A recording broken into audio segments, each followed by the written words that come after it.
Am I live? Also, Mitch, can you hear me? Is the microphone working properly? Nice. We're live. The only thing we're missing is more people. So I think Mitch is our one truly trusty viewer.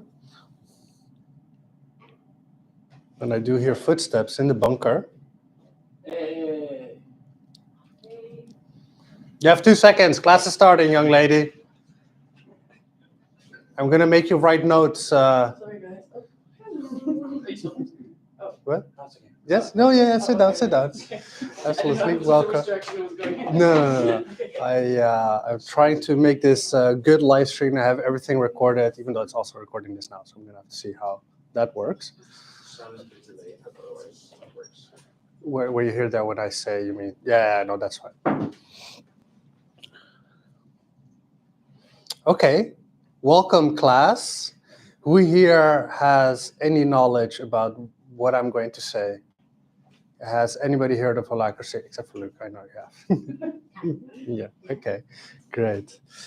So today's class will be about what are we doing? Mostly, how do we do the things that we're doing? So basically, governance. How do you organize as an organization, as a bunch of people together? And more people dropping in. Come in, sit. I'm going to have to give you homework afterwards for being late. Okay, never mind. You'll hear me at some point. And hey, so today's class will be about how Grounded organizes itself. And we'll touch all of the basics, but mostly just the basics. And I hope that by the end of the class, you will know the core elements of the organizational method. We'll also know how to decide, because as a bunch of people together and organizing, we need to make decisions on things. And how to decide is always a complicated thing where there can be many different methods and ways, and some are bad and some are very good. And we try to use the very good ones that enable people. We'll also learn about like rules, how to make rules, and how they work. What is a rule? How do you divide and distribute authority and responsibility? And also, we'll briefly go through the different types of meetings. Where in this method we have 2 meetings: governance, and tactical. I could already talk about this for a very long time, so I'll try to keep it within 1 hour. And I guess first I'll ask the class to give your idea of what the structure of Grounded is. What is our organizational chart?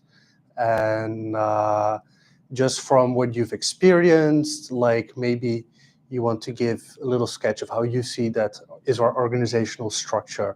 Where does who lie, which role, what is happening? Yeah. Do you have an idea or some things? Well, just based on what I've experienced, like Exactly, very just that. non-hierarchical, just everyone has their own Mm-hmm. role and they're all equal, I'd say. So non-hierarchical. Okay, hierarchical. And any other sort of ways that we organize? Have you perceived it now? And what are the different structures? Maybe compared to like a regular organization or a business? Like different circles, dealing with different issues or projects. Yes, circles with a focus. And this is, in a sense, but how we organize, or like the very basic way, even though it's not necessarily non-hierarchical, it's a different hierarchy. Where normally you have an organization, you have your top, usually a board, sometimes just one person, sometimes multiple person. Those direct, like, I don't know, a CEO, CTO, like technical officer or whatever top, and then they further distribute their authority to different cells, etc. And it branches down with a top-down hierarchy, and in a way it's quite absolute. Like, in sense, people here could tell people here directly what to do, like say, like, hey, I don't like that you work this way, so it needs to be done this way. Even if the person down here thinks, oh, what the hell, that's so stupid, why would I ever do it in that sense? But person here, the boss, the board, the whatever, just have their vision. That's usually how authority is distributed in most companies and most places I've worked at. And this is kind of what people assume. There's a boss, there's somebody who has authority, has all the responsibility, and you should follow them, where leader equates authority. But there's one big problem that I see with this kind of top-down hierarchy, is that it's not true. It's like you never have like direct authority over someone else. Maybe the wife of a board works, in the whatever, like all the way below, but is the wife of the board member, so she can have more power over something else. She can tell, oh yeah, but I don't like this manager, so this person will have a direct contact with that. Maybe some people are good friends, or like a founder, and that kind of stuff. You have all these different hierarchies that we as social animals, that we just assume and that we work with. And one of the main things that Holacracy tries to do is to just make it clear, explicit. What are the dynamics? What are the relations? Because these kind of things are implicit hierarchies. You have an implicit power over somebody, and those are really made like in a social type of context. And Holacracy tries to remove all these implicit structures by defining everything very properly. Also, what it tries to do is to take away the strictly top-down hierarchy. It has a form of a hierarchy, but it's better described as from within, without. And also it has this aspect of radical empowerment. So everybody has, like the philosophy, everybody already has all the authority to do whatever it is to fulfill their role that they're assuming in this organization, or to advance the greater purpose of their organization in general. So circles got mentioned already, and the best way to visualize the holacratic system is with circles. So let's say this is grounded, or whatever organization. Then within this you have roles, and we'll see that roles and circles, which are the two of the foundational elements of Holacracy. I'll write them down. Roles and circles. They're the same thing. They're actually in function. If you look at it like from governance mode, they're exactly the same thing. The only difference is that a circle is a collection of roles that fall under one thing. But in itself, one circle is like a role, or just one role, so it's a circle. So you can have like a marketing team, and it further subdivides itself in like websites and writing stuff, or communication. Or you can have, for example, in Grounded, you can have Grounded Kitchen. And in the kitchen, maybe somebody does all the acquisition and mailing people to get us work. Maybe somebody else is in more coordinating type of function. And when you have one role and you start to subdivide it, then they group together into a circle. And this can go indefinitely. That's kind of the base visual structure of how Holacracy works, and how it's easy to think, to see where things fit in. One important element is that one person is not bound to one role. it's very normal for people to assume multiple roles, and the structure is meant to clarify that and to explain it.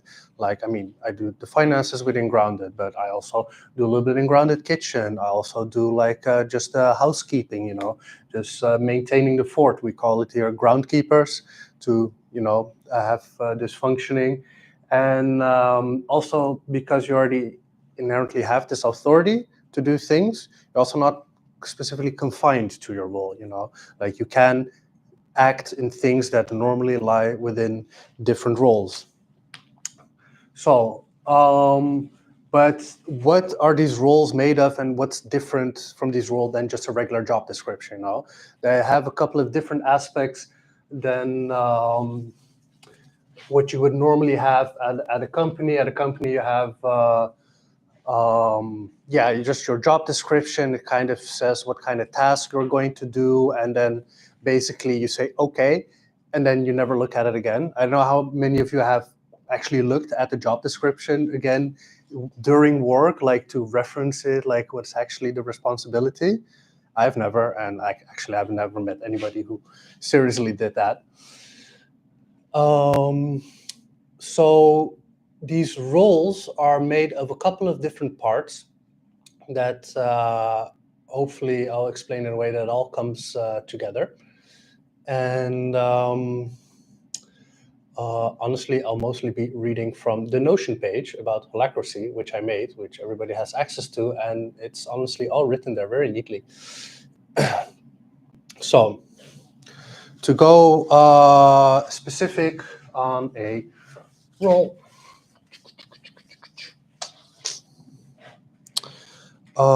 So the roles are meant to clarify what we're doing, what are our agreements with each other between different roles, and who's responsible for what. So a role has essentially four-ish, but three main elements. It has a purpose. So that's like a goal, like something that you strive for. It has accountabilities.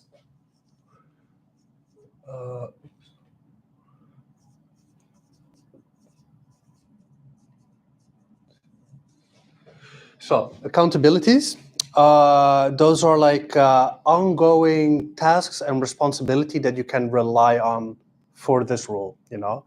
So this is to clarify like what are the actual either reoccurring activities or other responsibilities that you can rely on for this role.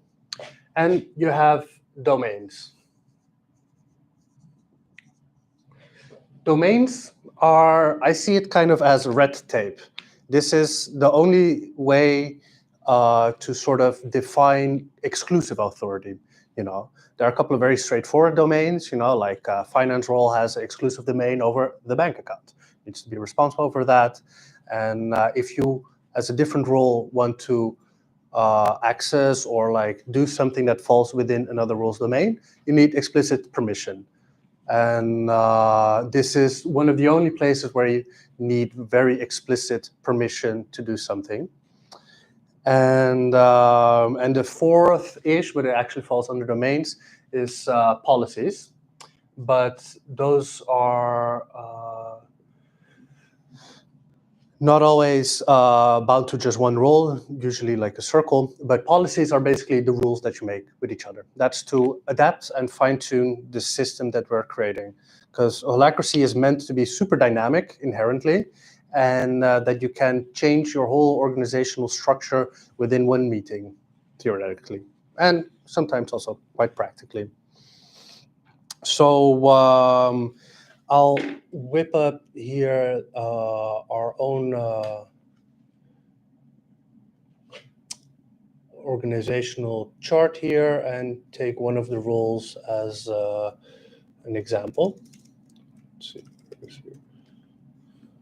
wrong.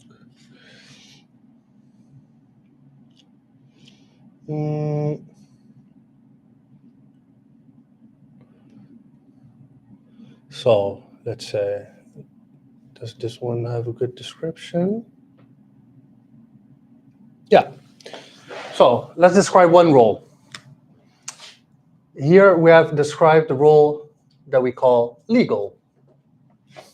So here how we wrote down what the purpose is of legal is to make sure that grounded activities stay within legal boundaries and communicate legal boundaries within grounded.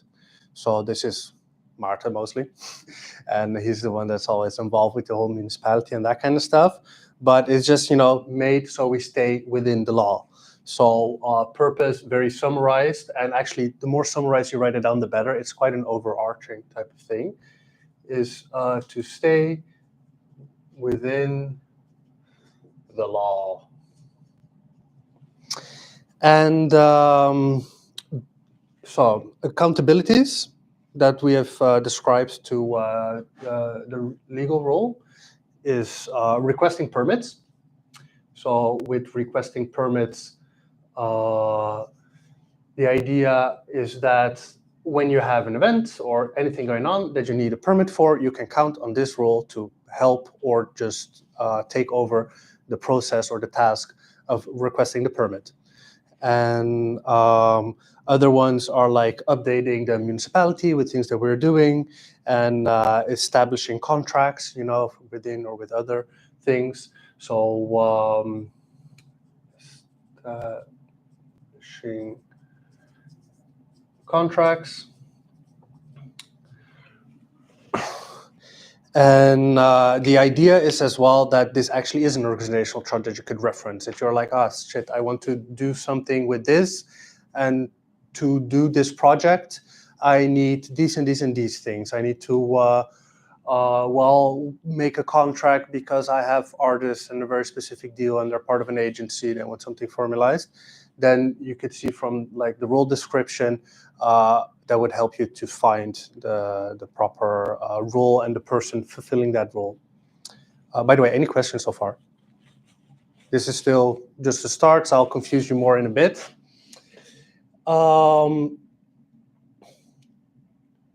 So these roles have these three basic aspects.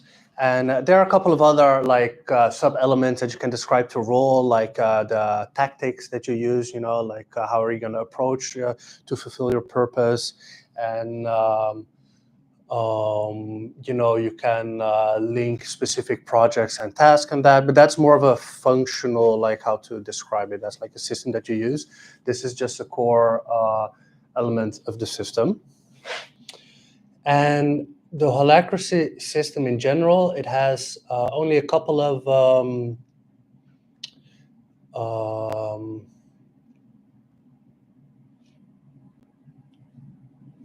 where am I here? Yeah, a couple of baked-in rules to facilitate the whole process, which I will get to in a second. So the roles, you of course have a circle. So what does it mean for you to be in a circle?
Almost. I mean, my camera's not frozen. I'm live. I think we're live again.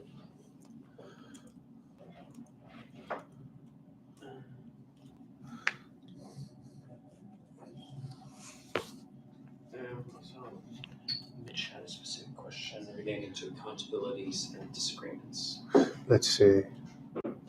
but he hasn't typed the question. Okay. Well, Mitch, you should type your question, then I could answer it.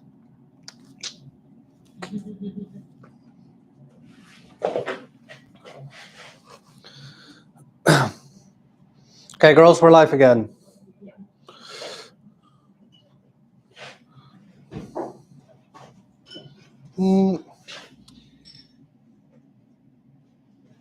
Nice. Yes, it's working. So let me continue on where I left off.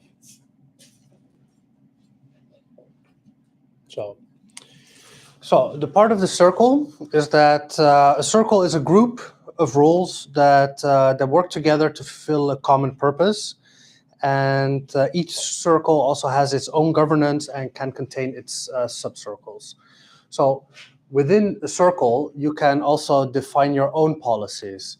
And that's also kind of an inherent thing. Like a circle can set their own policies, but that can only apply to the domains that the circle reaches, Like one subcircle cannot make a policy that affects the whole organization. That has to be brought in a meeting that affects that the whole organization can participate in to decide about that. So in these ways, like all the authorities and domains, accountabilities, they always go into a smaller circle and they don't reach upwards because then you need to include all the other people. Even though like the idea of that authority and responsibility comes from within, is because the same people that are in this role, they compromise. The organization is made up of these smaller roles.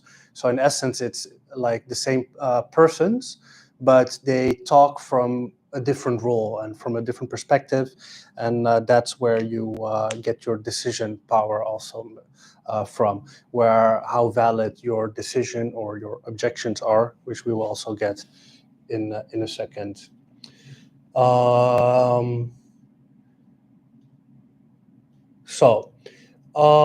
Mitch asks online, which is a very nice question. So often we struggle with people not fully meeting their accountabilities. What's the protocol here, and how do we navigate coordinating teams when people aren't meeting their accountabilities? So this system doesn't tell you how to work. It tells you how to govern yourself. It tells you how to organize and how to map agreements with each other. So what happens if somebody doesn't fulfill their work or doesn't do something? That is not something that's inherently described in this system, in Holacracy. That is basically what policies are for. This is where you decide or think of a way or a mechanism to deal with these very operational and practical things. Like Holacracy is not going to tell you how you should pay people. It's not going to tell you if you don't do this thing, you get 2 warnings, and if you're on X amount of strikes, then you're out, or something like that. Also doesn't have built-in mechanisms to remove somebody or even to include somebody. That's something as an organization you have to define yourself. That's a policy that you make. What this does do is make sure that the process of deciding these policies are made in a very democratic way, and more democratic than just one person, one vote, because it also tries to remove the political aspect, the implicit hierarchies from that. So the rules that decide over certain things are like fulfilled by the people who do the work, so they also decide the governance on it. And of course, you can bring proposals from kind of outside your role, but that always has to be done in consideration with people whose role it affects, whatever decision is being made. And So that also is for Mitch's next question, like how do we decide if somebody's fit for a role? That's also like a qualitative assessment that you do from within your circle or from within your role. And if you want a very explicit process on how to do that, then you make a policy about that. Yes. What if there is like conflict inside a circle? Like if there is conflict, should it be handled within the circle, like by a mediator or like by the people themselves? Or should be something more community based? So it of course depends on the conflict a lot, you know, like there are different types of conflict I see. I mean, you have of course just very interpersonal conflicts, you know, just like he's a dick or he talks in a way that I don't like.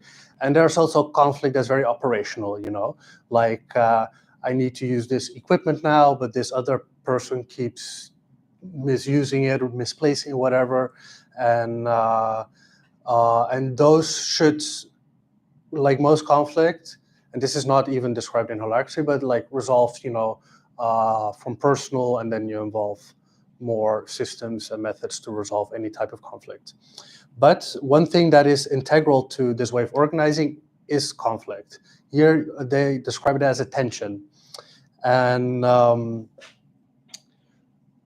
this tension is what sort of make surface things that need to change. You know, when there's tension, something needs to change, and how to enact that change is that process is described a lot within Holacracy, and I'll get to that in a second.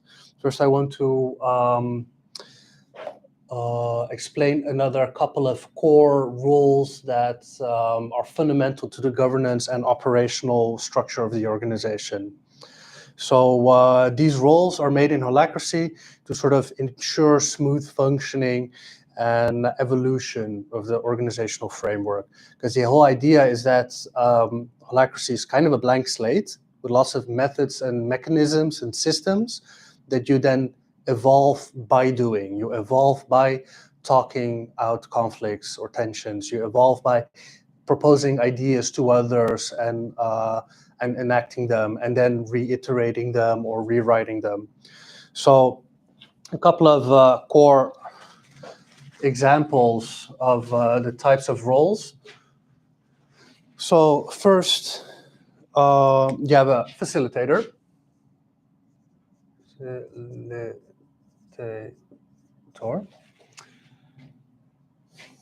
You have a secretary. Then you have the circle lead.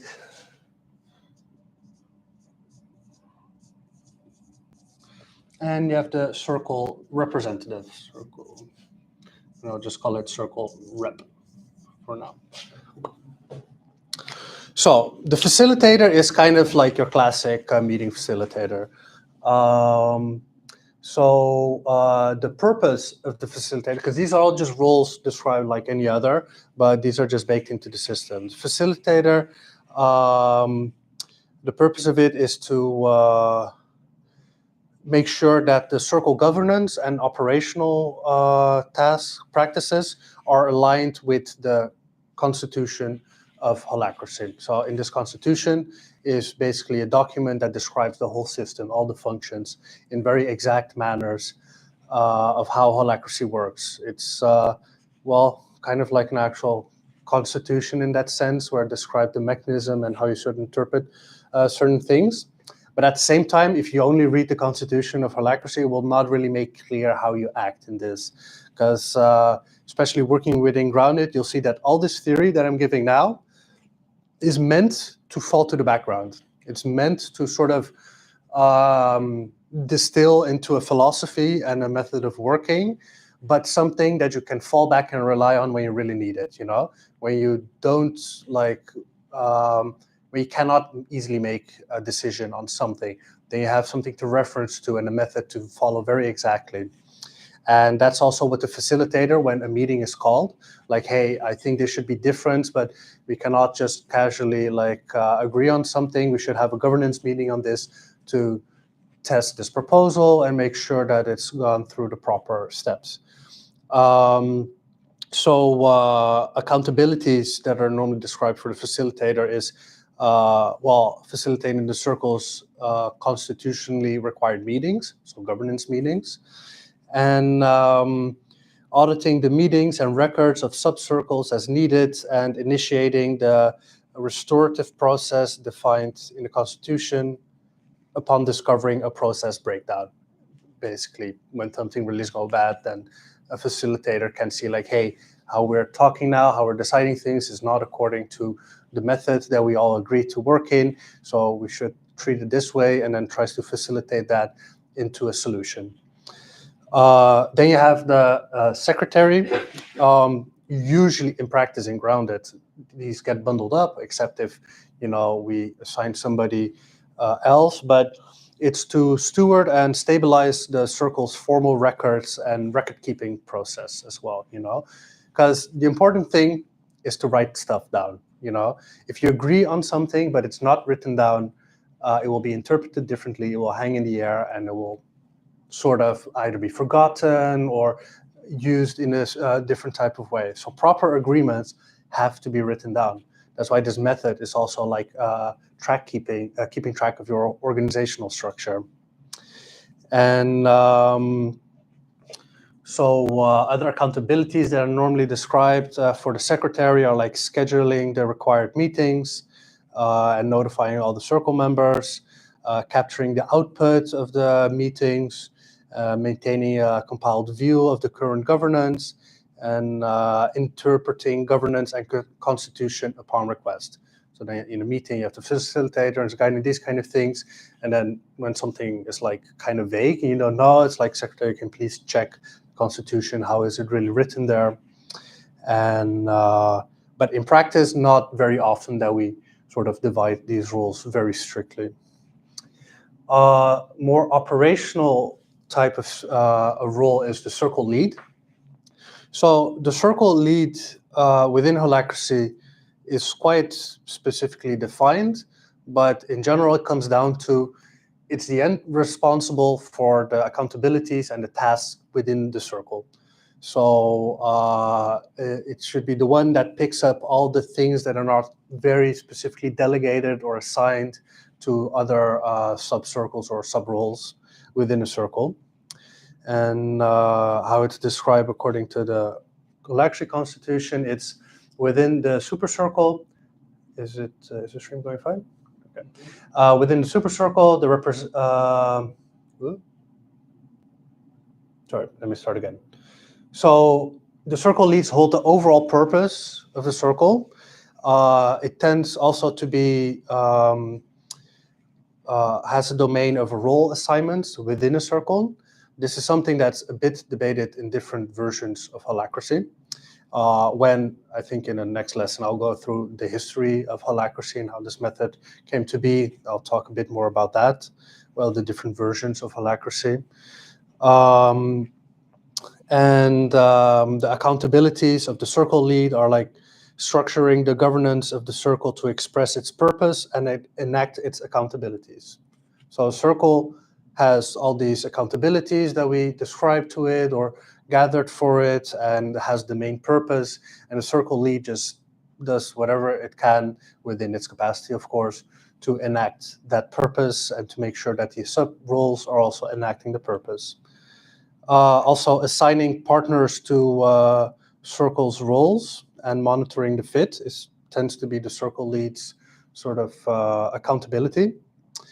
And allocating the circle's resources, establishing priorities and strategies for the circle, and also defining metrics. It's quite a corporate vibe to define all the metrics as stuff, but that depends on the organization. We only have metrics when we're doing specific projects that actually happen to have easy metrics. So that's quite an operational type of thing. And then you have the circle representative. And this one's kind of made, how I see it, to separate power and governance from each other, to separate a bit the operational and the representative governance within the organization, even though most often these get combined. Like the circle representative is that the purpose is within the super circle, the representative holds the purpose of the subcircle, and within the subcircle, the representative represents the purpose of the greater organization. So it's kind of like that link between. And sometimes you want to separate this because somebody might be very good at operational tasks and these kind of things, but doesn't mean that they're inherently the best person to represent the circle and its needs. This is chosen democratically by vote, but you can have other methods of electing or choosing a circle representative. But this is one of the areas where it would be democratically chosen. Here in Grounded, practically, we don't really do that, not as explicit. We also barely as explicitly have circle leads. We just call him, who's taking the lead on this project, but not always takes on this very explicit, specific task as described by Holacracy. Yes. Can the circle rep be the circle lead, and vice versa? Can one person take on both? Practically, yes. Yeah. That's how we often do these kind of things, because the circle lead knows all the things that are going on, Yes, and so it makes sense to, but how I see where this is separated is in bigger circles and also bigger organizations, also where the circle lead doesn't have time to also represent everything in these kind of things. But that's where I see this happening more often. In Grounded, in our smaller project, it kind of becomes the same person. And we do tend to have a lot of trust in the same persons and just interpersonally. So it's not a big of an issue so far. We'll encounter it one day. But yeah, so these are like 4 core built-in roles. Question from Mitch. Yes. How do we divide authority for circle leads, coordinators? What decisions can they make? Are they then end responsible? And when do you need to check in with your circle? Like, when does everyone need to agree?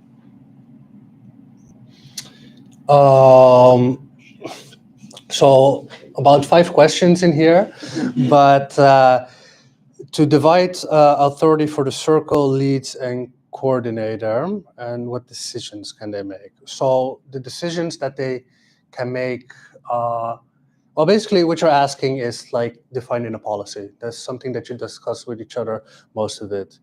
So within the constitution of Holacracy, it does explicitly say that an accountability of a circle lead is allocating the circle's resources across its various projects or roles. Resources includes human labor, like people, and their time. But as we will see, an accountability is not an absolute directive, It's also not like an absolute requirement. It's something that people can count on you, but it's not like you have to always be doing this. You have your own priorities, but we'll delve into that a little bit deeper after we talk a bit about like your duties as a member, as an equal member. And things like, when do you need to check in with your circle? Like, most of these things is just done by your own perspective and your own common sense and what you think is necessary.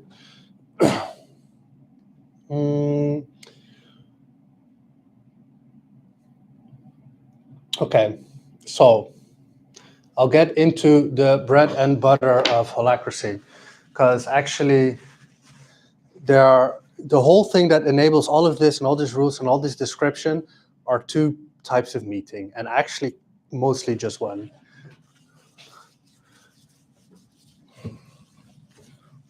And it's also the most boring one, yet the most exciting one, because that's where things happen. And it's called the governance meeting.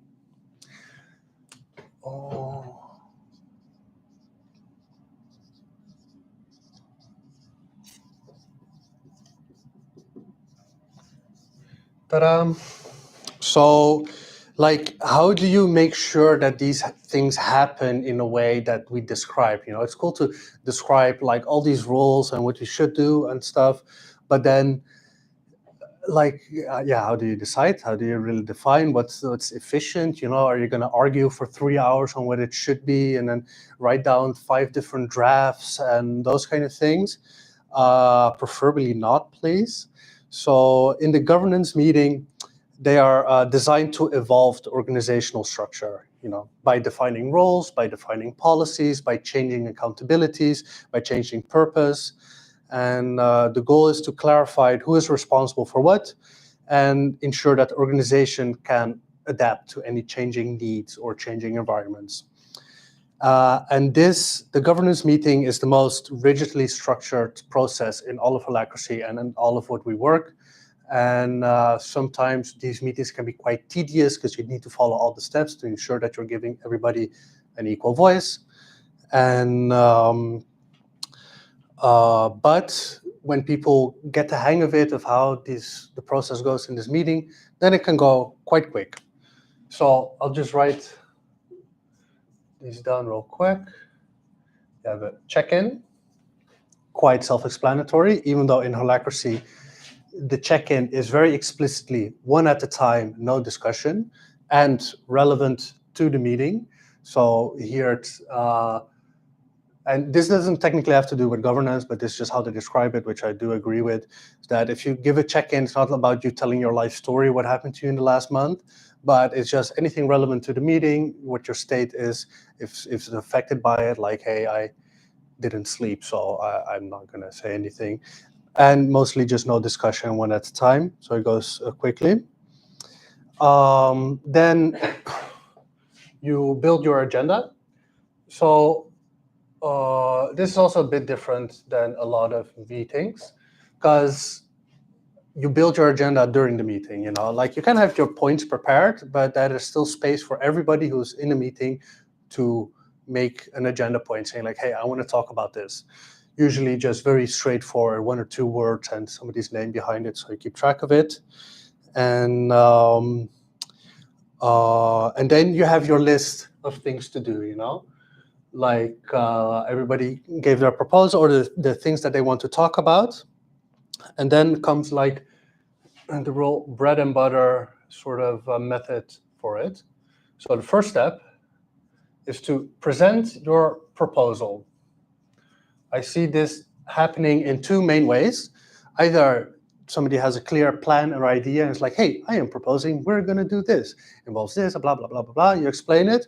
Or you describe your tension.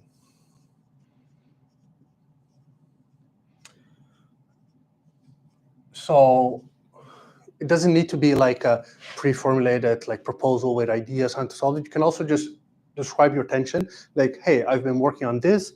This has not been going easy. I think because this role doing this or like change this kind of stuff, and like I don't like that. It doesn't feel nice, or it like hinders me in my work in whatever kind of way. So it can also be quite an open format if the person who proposes it requests that, because other than that, it's mostly just the proposer stating. Then you have a round for clarifying questions. Yes, clarifying questions. So this one is also one person at a time and asking specifically clarifying questions. This is very important that the facilitator is leading this, and also watch when people are doing what, because a lot of times people already start reacting, you know, already start saying like, yeah, but blah, blah, blah, blah. No, this round is meant to gather more information about the proposal or the tension, to develop or like to just increase the clarity of what is actually happening and what are the intentions. And then you have a reaction round. Because a lot of times when people start reacting immediately, you know, then more information comes up and they have discussions back and forth. But so these clarifying questions are like person asks question, proposer answers. Those are the only two interacting. You kind of try to cut off everybody in between. And then it's a reaction. Everyone speaks one at a time, except for the proposer, and also no discussion. So it's more like you giving really just your pure reaction, like, hey, I understand that you say this, but then this, and I think it might affect this in kind of way.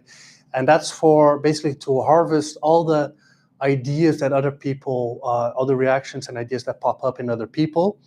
And that's to give the proposer more information to amend and optionally clarify a bit more.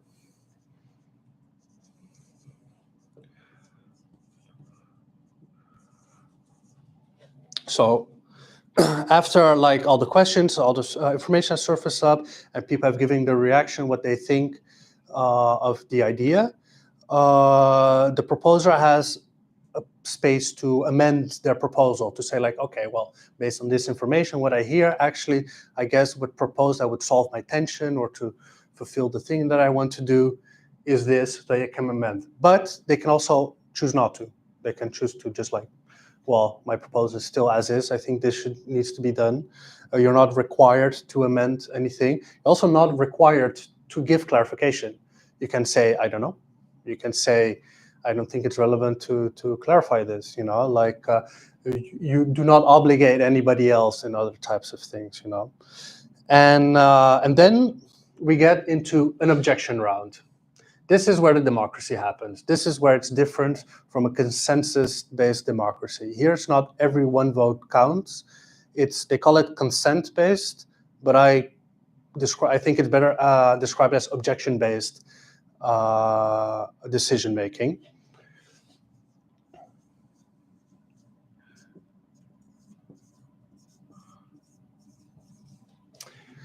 And basically it's just a round where people can like basically give their opinion if it will go through or not.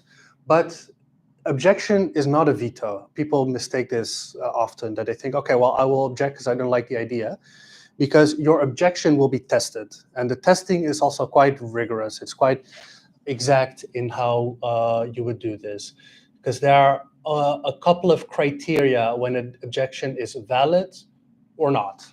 And these are very important, because after learning all of this and internalizing this kind of thing, it's basically this little thing that will kind of test how we decide with each other. Because the philosophy is you can do everything that you can imagine to fulfill your purpose of your role, of your circle, of the greater grounded, as long as you don't stand in anybody's way. You know, if you don't do harm to somebody, then you're free to do it. If you don't cost resources in a way that is harmful specifically, you can do whatever you think is best to do. That's the part of radically empowering and radically trusting other people as well. Because there are often that you do have an objection and you're going to have to swallow it, because you will see that it might not be valid. And but you know it's going to go wrong, but still your objection is not valid, and you're going to like, oh, we'll see how it goes. But in my experience, most of the time, it's not as bad as you thought it was going to be. And only 1 in 100 times, it's 10 times worse, but that rarely happens. So one of the criteria is the proposal would hurt the circle's capacity to express its purpose or accountability. So I'll write it as hurt other circle's capacity.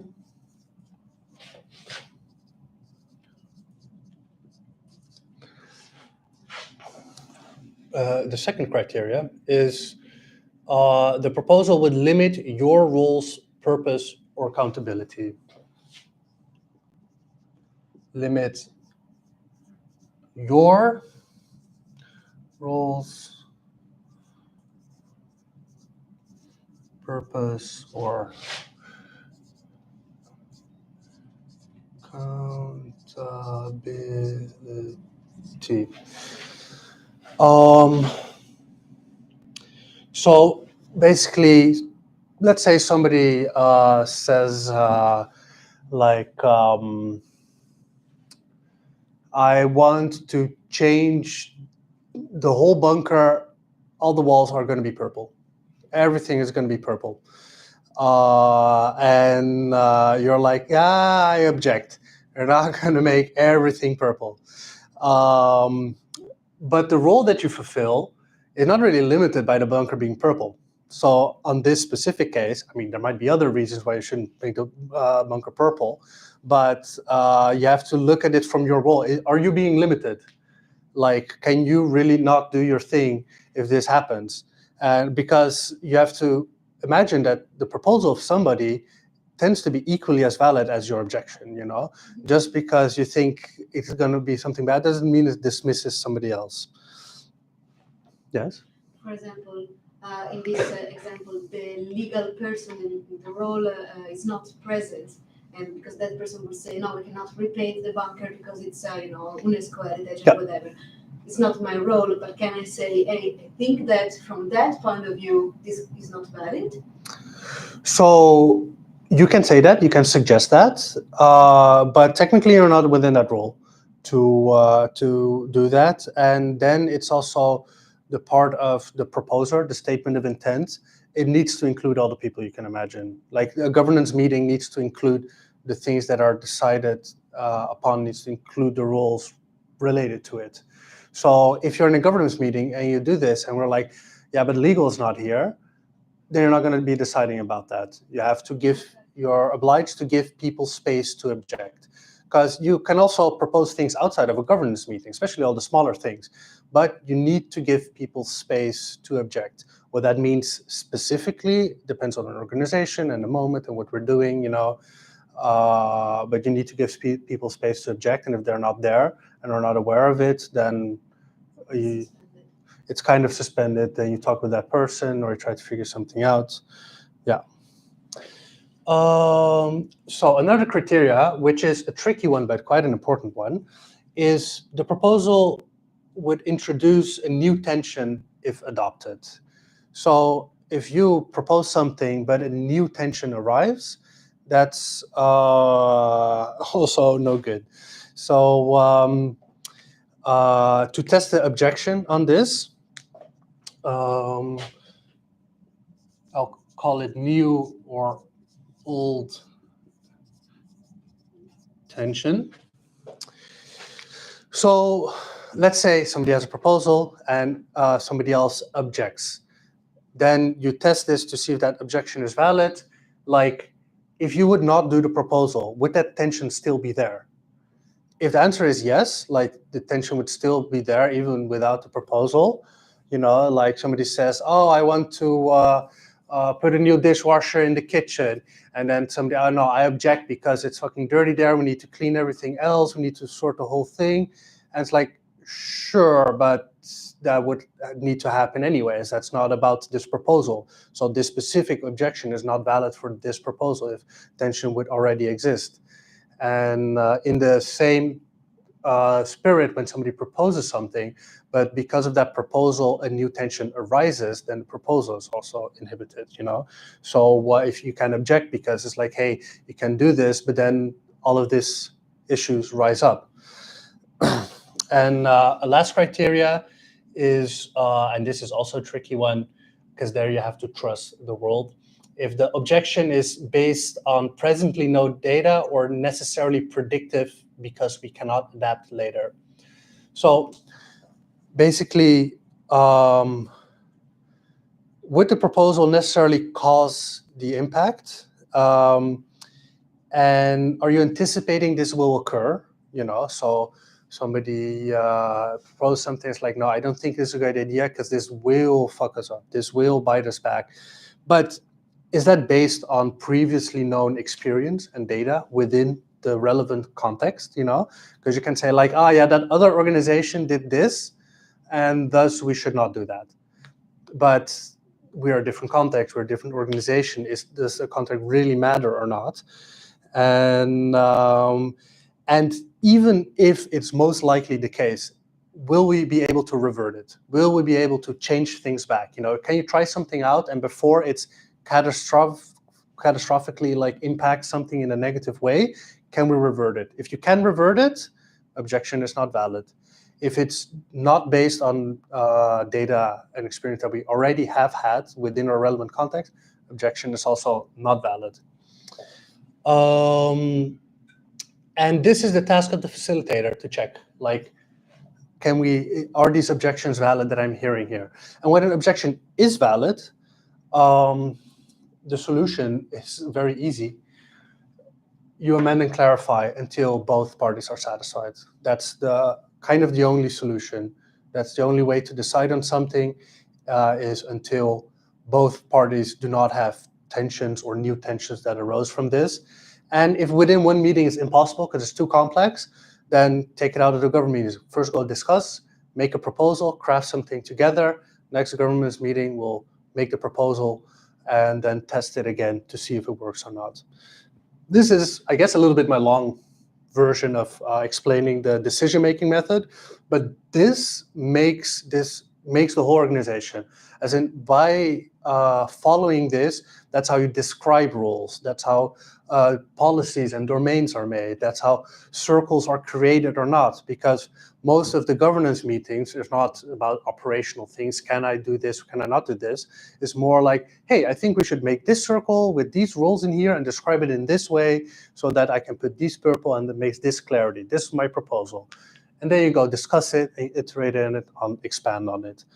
And a lot of times it also comes down to, okay, well, let's try it. You know, if you cannot think of any valid objections, you just do it, and then you see next time you discuss it again. And but the decision-making method also helps us a lot in all the day-to-day things, all the agreements that we're making in between the rules and in between the people.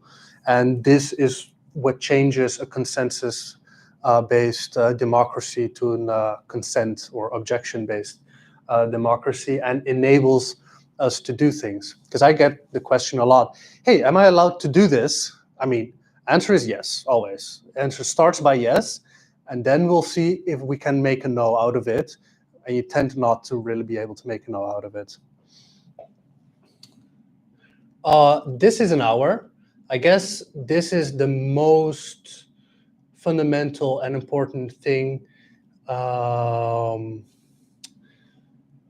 about Holacracy. And any questions so far, or do you have examples that you want to put forth, or things that you've experienced before relating to this in any way? I'll give you a look. Another question, but I'm going to check how the garden page and roles and things are described, because this year we are scaling up compared to last year, so it's nice. Yeah, like, so what is interesting about this method is that, well, Holacracy in itself is really made by this guy who was intending it for basically tech companies type vibes, you know, this sort of, you have like these agile working method and that kind of stuff. And it's kind of presented among those lights of like, oh, this is how you organize. But then minus all the socialist part that this is based on. So applying this in different types of organization and setting is the interesting thing which we're experimenting with at Grounded. That's why we don't follow, technically we don't follow Holacracy to the letter, you know. We follow the fundaments and the philosophy behind it, because we implement Holacracy in the kitchen. The kitchen is one of the most top-down hierarchical places that I know. And there we also try to apply it. And in certain areas it works, in certain areas it's more difficult. Where I notice it's more difficult is in on-the-moment decision-making, because a lot of times the criteria of if you can revert the change, you know, can you try this without doing damage? Can you still revert it on time? In the kitchen, often the answer is no. Often you have like 2 minutes to do a thing. And within that 2 minutes, you need to make a decision. And there might be 5 answers for it, but you need to choose one because something needs to happen. And that's where we experience tension within the kitchen. But in lots of other parts, like not specifically on the moment, it helps super empowering. Like people made a contact with a venue and they need a food there, and Grounded has the resources. Can I just go do and make my work out of it? I'll do the numbers, I'll do the buy-in, that kind of stuff. then it's super empowering because the answer is already yes. It's mostly yes. How can I help you? How can we see if they will negatively affect anything? But that's where the super enabling and empowering part comes from. But that is an experiment that we're doing also in event production, organizing a festival that tends also to be very top-down hierarchy. Usually you have your festival director, and then you're this and you're that. But we did one festival without this, consciously without choosing Holacracy, because we were like, the festival is a big project, a big undertaking. It's like a very professional, serious thing. And so we won't use Holacracy there. That went kind of okay, mostly. And then another festival where he explicitly thought, okay, well, let's just do exactly Holacracy. And in a lot of areas that made things so much more clear and a lot easier, and also on how to decide on these things, especially festivals, which are dear to our heart, where we have a lot of opinion about what it should be, what your experience should be. You don't want everybody's voice meddling with that and just standing in people's way instead of helping them. Your voice and your opinion should help people, not hurt people, you know? So in a festival, everybody wants the music to be in a certain kind of way, but we chose people to do the programming and put them in that role because we trust them, and you have to let them do their thing. And of course, you can give input, you can give opinion and all those kind of things, but you cannot hamper their ability to decide on something just because you really don't like techno and the other person does, for example, you know?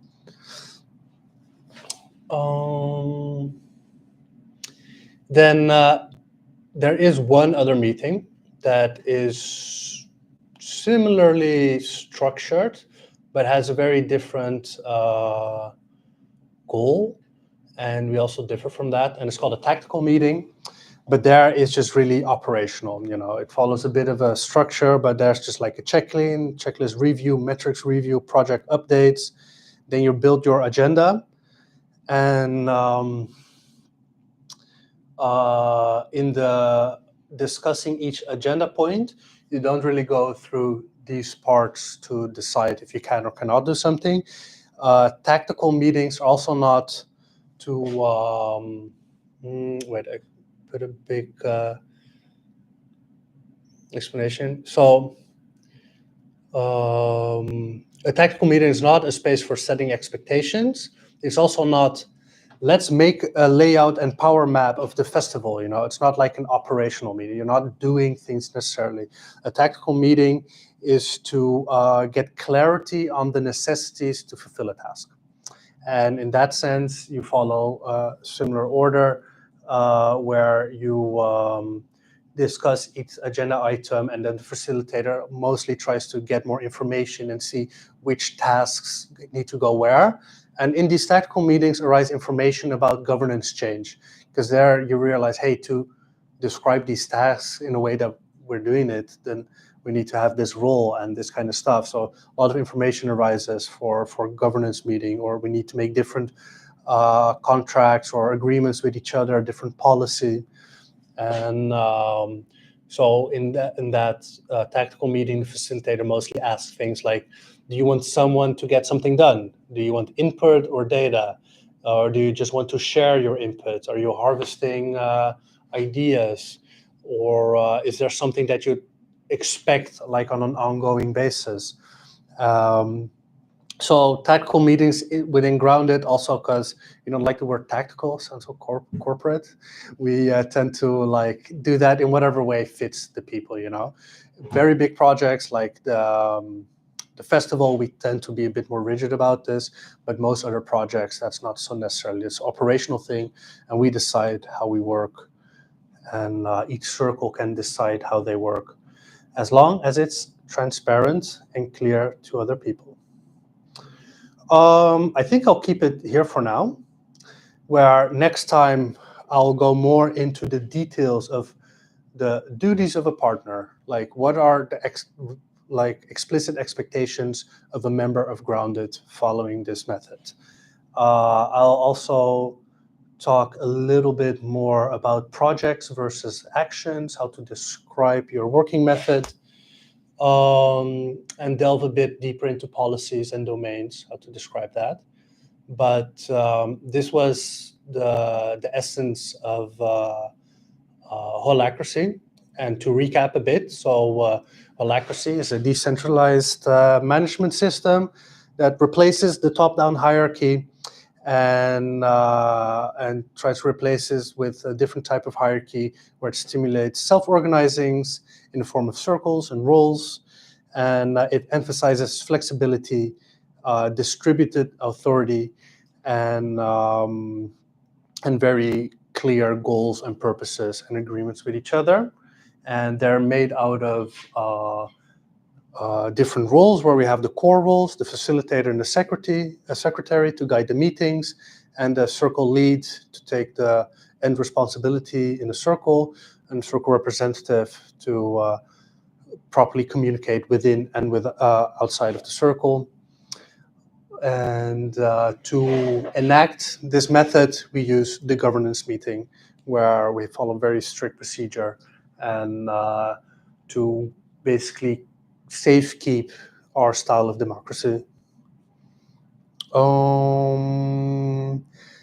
That's also why we call this circle future democracy, because we're trying to develop a new way of organizing. And this is also the information that we want to share with people and to condense and clarify a little bit better. That's why I'm testing here with the filming. At one point, I'll have nice, clear, concise tutorials about things. If you want more info and sort of on your own time, on Notion, in the Future Democracy page, there's a Holacracy Wikipedia that I made. It has a bunch of information, a bunch of case studies kind of things, a bunch of articles from different organizations that do these kind of things, and their experience or how they handled it. You can really spend a lot or a little, very little time on it. And the important thing is that as a member of Grounded, just do it. You can already do it. Don't ask anybody for anything. Do first, ask later. No, do first. Tell you're going to do things, and then you'll see if like how the permission exactly worked and stuff. But you can, in general, just assume it's fine. And we trust each other. And if somebody fucks up, we fuck up. We do it. Then we try again. Yeah. Exactly. And then, you do the real life version of what I just said by, of course, keeping consideration of other people's and just be considerate and communicative, and then we can do everything that we have ever desired, and a lot of things that we never thought that we desired but are doing it anyway. I think this could be to like a community of people actually living together. And like then basically also as a way of basically handling communities, like I don't know, like communities that are a community of communities. Yes, I think so. And that's also a little bit what we're working towards with Grounded. Of course, we're implementing it in our own community in that sense. And but you're talking more about a living community, right? In general, like also like living as like a way of like as in like I don't know, not a democracy 2.0, but like as a way of like as a governance basically. Yes. And also as like a way of.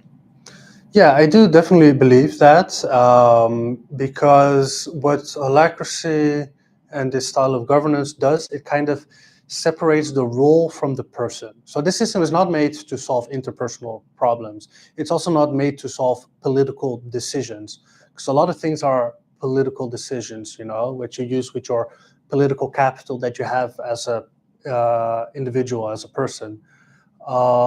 This is actually really made to the operational and agreements that you did in very practical things to be able to separate that a lot from the person. That's why you describe things in roles, and because then your political capital as a person should not influence your, let's say, operational authority or power or whatever you have. You should not be the boss of something because everybody likes you, or because you were born in a rich family and has all the connection and that kind of stuff. Like, it's really made to separate these things.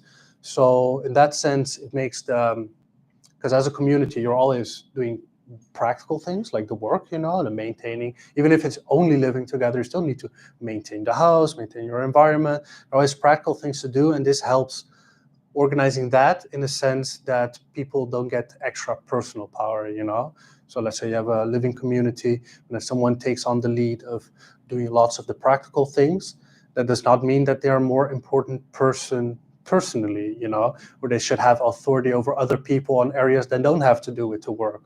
So in that sense, it makes the interpersonal dynamic a lot lighter in that sense. You can be very good friends with a person that has a lot of roles and a lot of responsibilities and that kind of stuff, but you don't need to worry that if you're not friends with that person, they will influence your operational abilities, so you don't need to have that fear. And I think that works a lot for communities and how to organize. Also, the decision-making method, because what I see the most in communities in all forms where they struggle a lot with is deciding on things. And then they think of voting is democratic, but in most situations, voting, I don't think is democratic at all, because then it almost becomes like voting with your wallet implies that if you're rich, you have more voting power. But voting with your votes means that if you're more popular and can, or explain your opinion better, and those simple things, that you have more social power. And this decision-making method really removes a lot of that. So I do see this being used, but it will not solve interpersonal problems. It will not solve a fight with people. It will not solve ideological differences. What it does is it does give more space to define those things. Those are more defined in the purposes of the great organization and the circles. Those purposes, of course, are always mixed with ideology because you try to achieve something. That's also what I think most of the kind of political methods don't do. Like democracy in general it's not gonna resolve interpersonal problems or ideological problems. Like sometimes you have just an idea clash. Yeah. And it doesn't solve any good. Like this way, it's. Yeah. This at least solves how you should act on the ideas, because sure, you have ideological clashes and you have a different opinion and you want to do different things, and then sure, you're going to actually enact your ideology. But if you're going to enact your ideology and you stand in other people's way, you inhibit people from doing whatever they're meant to do, then you have a serious clash. Then you have, I think, a fundamental problem. But if you have ideological difference and you're going to put that in practice, but it doesn't stand in each other's way, that's what I call inclusiveness. That's where you can radically include everything and everybody, even though it could be polar opposites. But if it doesn't hurt anybody, then there's no real material negative consequence. So there should be no reason why you shouldn't be able to do that. That's how I see that in such a community like religion could coexist very fine, because you might have a kind of religious or spiritual belief that are very opposite to each other with opposite values, but the way that you enact them, if you don't hurt anybody, then it's fine. That's kind of how I see this function within a greater community or society. Okay. Any other things? Other questions? I'm gonna quit this live stream.